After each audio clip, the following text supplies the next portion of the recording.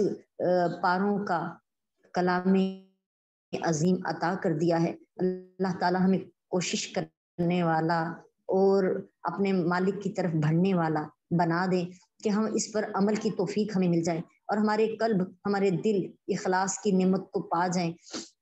ہم اپنے مالک کی ذات کے ساتھ دوستی کر لیں، محبت کر لیں، اللہ کے نبی کے ساتھ دوستی کرنے، ان پر درود پاک پڑھنے والے بن جائیں، ان کی قربت کو پانے والے بن جائیں،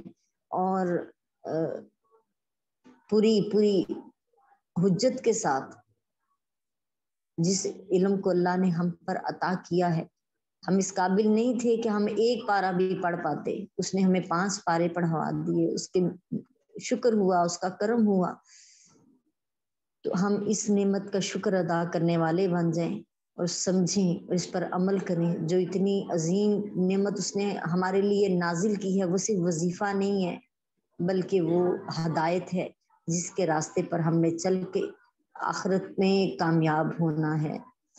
دنیا میں آخرت میں کامیاب ہونا ہے۔ اللہ تعالیٰ ہماری اس ٹوٹی پھوٹی کوشش کو قبول فرما لے اور عمل کی توفیق عطا فرما دے، اور ہمیں ان لوگوں میں شامل نہ کرے جن کے بارے میں قرآن میں بتایا کہ ہم نے انہیں علم عطا کیا لیکن پھر یہ شیطان کے راستے پر چل پڑے۔ یہ علم ہمارے لیے غرور اور تکبر کا باعث نہ ہو، یہ علم ہمارے لیے